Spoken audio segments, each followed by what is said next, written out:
पिछले वीडियो में हमने जान लिया कि माइक्रो ऑर्गेनिज्म कौन होता है पिछले वीडियो में जान लिया कि माइक्रो ऑर्गेनिज्म क्या होता है और उसके क्या क्या गुण होते हैं। ठीक है, इस वीडियो में हम जानेंगे उनके प्रकार कौन कौन से हैं और उसके बारे में हम एक एक करके जानेंगे। तो देखिए यहाँ पर ही हम लिख दिए हैं माइक्रो ऑर्गेनिज्म और उसके प्रकार कितने लिखे गए हैं, मेजर टाइप्स कितने हैं बतलाओ, 4। एक और एक्स्ट्रा में रहता है वो है वायरस, बट उसको माइक्रो ऑर्गेनिज्म माना नहीं जाता है, इसलिए मैंने मेनली 4 ही लिखा है। तो पहला जो प्रकार है वो कौन सा है, बैक्टीरिया, उसको कहा जाता है माइक्रो ऑर्गेनिज्म।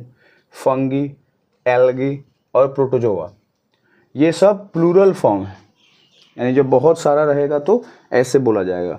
लेकिन अगर कोई सिंगल बैक्टीरिया है, मतलब एक बैक्टीरिया है, तो उसको बैक्टीरियम बोलेंगे, ना कि बैक्टीरिया बोलेंगे। अगर एक फंगी है, एक मतलब है, तो फंगस बोलेंगे, ना कि फंगी बोलेंगे। अगर संख्या 1 है तो एल्गा बोलेंगे, नॉट एल्गी बोलेंगे। और अगर संख्या 1 है तो प्रोटोजोआन बोलेंगे, नॉट प्रोटोजोआ बोलेंगे। तो ये आपका इधर वाला सिंगुलर है, इधर वाला प्लूरल है। बात क्लियर हो गई? ठीक है, तो ये 4 प्रकार होते हैं। अब चलिए जानते हैं एक एक करके। तो सबसे पहले कौन, तो बैक्टीरिया। बैक्टीरिया के बारे में पहला खासियत ये बताया गया कि भैया थोड़ा हवा चल रही है, मैनेज करना है, कि अर्लीस्ट फॉर्म ऑन अर्थ है, सबसे पहले बैक्टीरिया आया था पृथ्वी पर। ठीक ना, अगर लिविंग क्रिएचर की बात करें, आदमी उदमी हमनियों से पहले बैक्टीरिया आया था। ठीक है, और दूसरा क्या है कि ये यूनिसेलुलर होता है। यूनिसेलुलर समझते हैं ना, जिसमें एक ही सेल होता है। तो ये बैक्टीरिया के बारे में खासियत हो गई। अब ये मन में आ रहा होगा कि बैक्टीरिया जो है वो मतलब शुरुआत में कहीं ना कहीं किसी ने खोजा होगा।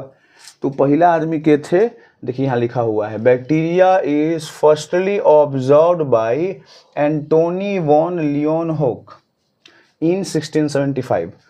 एंटोनी वॉन लियोनहोक नाम के वैज्ञानिक थे, उन्होंने पहली बार बैक्टीरिया को ऑब्जर्व किया। कहाँ किया, टीथ के टुकड़ा, मतलब दांत के टुकड़ा में। ठीक है, अब यह सब दिक्कत है, सबसे बड़ा याद करने में दिक्कत हो जाएगा। एंटोनी वॉन लियोनहोक, तो नाम ऐसा टेढ़ा करेंगे, स्पेलिंग टेढ़ा। अब इंडिया में कोई खोज हो रहा था तो मोहन ने कर लिया खोज, और किसको किया भैया, तो एगो नाम रख देते। तो बैक्टीरिया तो आसान नाम है कि बैक्टीरिया को खोजा, लेकिन देखिए ये बड़ी पॉइंट है कि जब ये खोज है एंटोनी वॉन लियोनहोक, तो उसका नाम उन्होंने क्या दिया।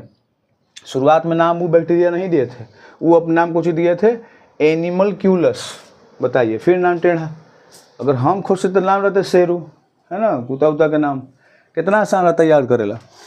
तो आधा काम तो टेढ़ा लेकिन की सब कर देता है। फिर उसके बाद देखिए एहरनबर्ग बाद में आए, है ना, उन्होंने वो कहा कि इसको हम नाम रख देते हैं कौन, बैक्टीरिया।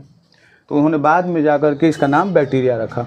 इसीलिए फादर ऑफ माइक्रोबायोलॉजी जो होता है, किसको कहा जाता है, एंटोनी वॉन लियोनहोक, क्योंकि पहला बैक्टीरिया को ऑब्जर्व करने का काम इन्होंने किया था। माइक्रो मतलब बहु हो गया, बहुत छोटा बैक्टीरिया था, इसलिए ये इनको फादर ऑफ माइक्रो बायोलॉजी कहा जाता है। किसको, एंटोनी वॉन लियोनहोक को। अब बैक्टीरिया जो होता है वो 3 तरह का होता है। एक होता है एरोब्स, एक होता है एनारोब्स और एक होता है फैकुलेटिव। एरोब्स का मतलब होता है जो ऑक्सीजन की उपस्थिति में रह लेता है, जी लेता है। एनारोब्स होता है जो बिना ऑक्सीजन के भी रह लेता है। और फैकुलेटिव ऑक्सीजन रहे न रहे सगरो रह लेता है। यही ले ली सब कन्हू रह लेता है ना। अब बीमारी पैदा करते रहता है और कहीं कहीं लाभ भी देता है, लेकिन मैक्सिमम जगह पे ये बीमारी भी पैदा कर लेता है। तो ये थी खासियत बैक्टीरिया की।